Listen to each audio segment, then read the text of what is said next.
Howdy folks, Papa Joe here. Oh, that light's gonna kill me. Gonna talk to you a little bit more about being a trucker, if that's what you're wanting to do. Got my window cracked, so hopefully no loud trucks come by.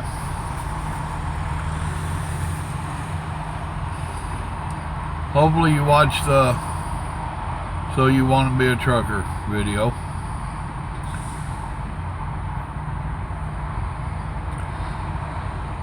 Folks, you're going to wind up working 70 and 80 hours a week. And out of that, you're going to be lucky to get paid for about half of it. Now, that's just the reality of it all. You have 14 hours a day that you can make your money in. And now that 14 hours a day, you're going to spend so much time sitting around or working for free. Yeah, I know. Nobody likes to work for free, but you do. You will out here. If you went down to the truck stop and listened and talked to people like I told you to, you done heard some of the stories about the truckers. And they'll tell you, oh, I this and I that and I do and I tell, and they're blowing smoke. You'll wind up doing a lot of work for free.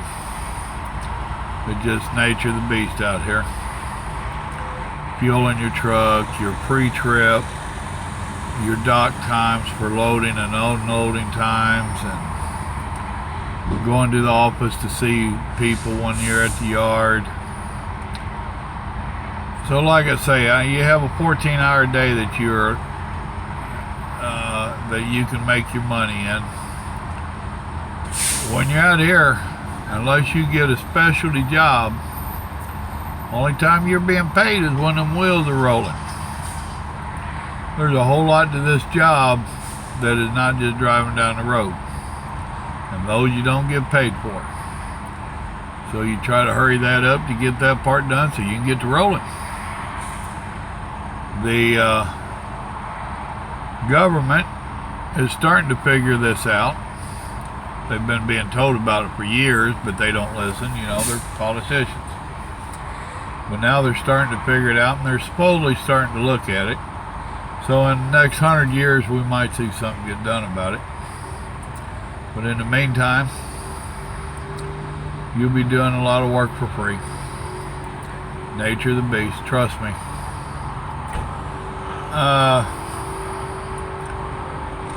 Just a few little things that I'm going to be throwing in that you probably won't think about. We shower in truck stops. The majority of them anymore. Used to be, it didn't be that. Used to be you had to carry your own towels and everything. Nowadays they furnish you towels and washcloths. Majority of them have some kind of soap in the bathroom, in the shower.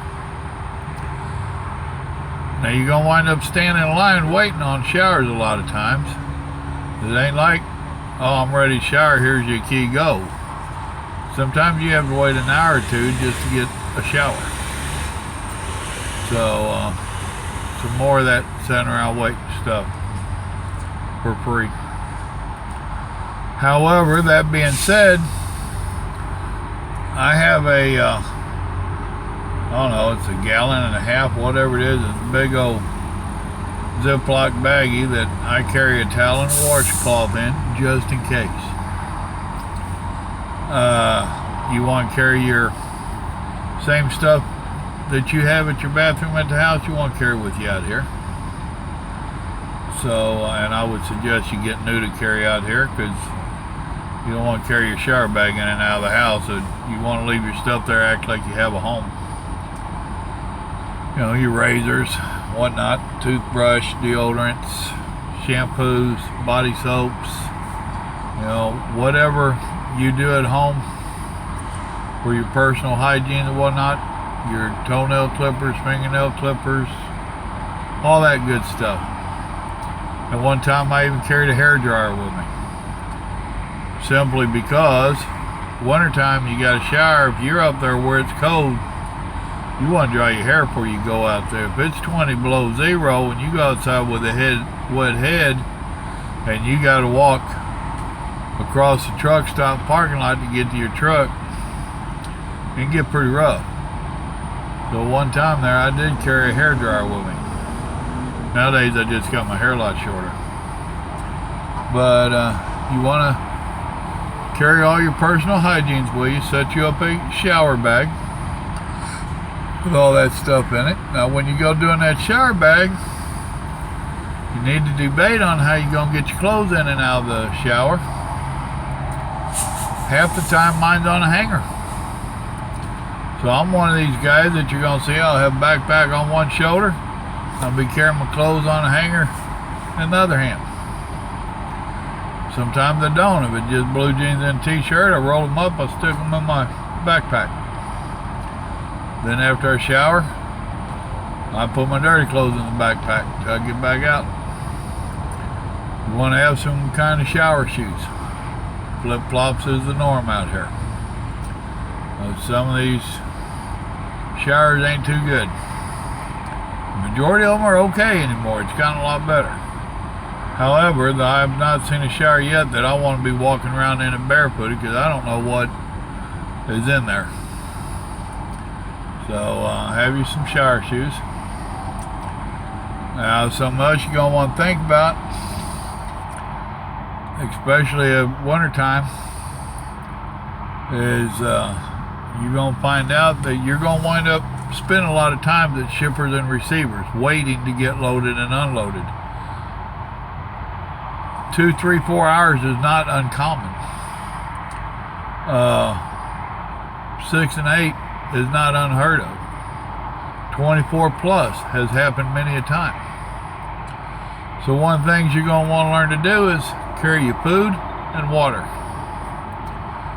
Now in the beginning, there's going to be a lot of it that you can't really do a whole lot with, so you got to go to the basics.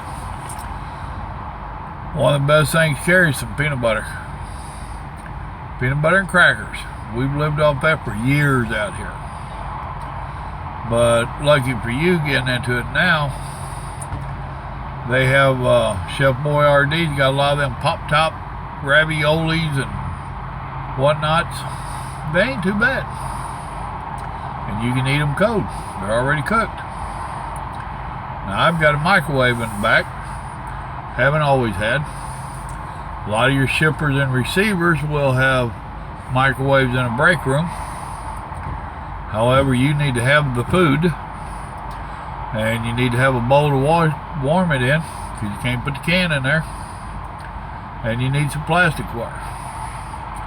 So you want to think about having some of that with you. Now not only just for the shipper and receiver, you've seen trucks on the side of the road, guess what? They're broke down. Average road call is 2+ hours. Wintertime, it can get even worse. Summertime, it can get worse. If you're really in a hot spell, you ain't the only one blowing tires. So you need to make sure that you have, I call it survival. You know, got you some canned goods and some water and whatnot floating around. Wintertime, you want to make sure you got plenty of warm clothes, extra blanket or two.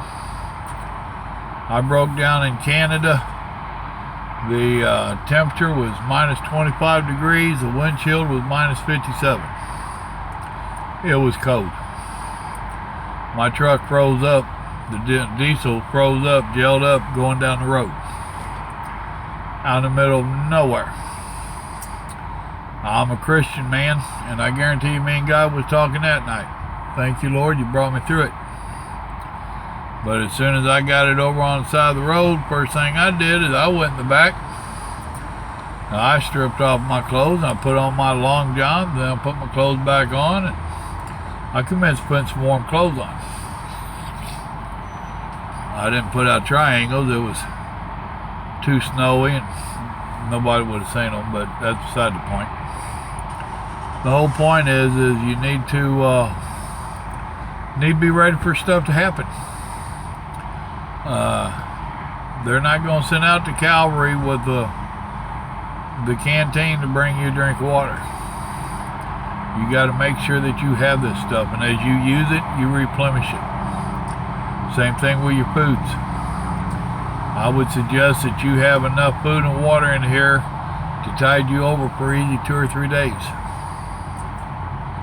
So, excuse me.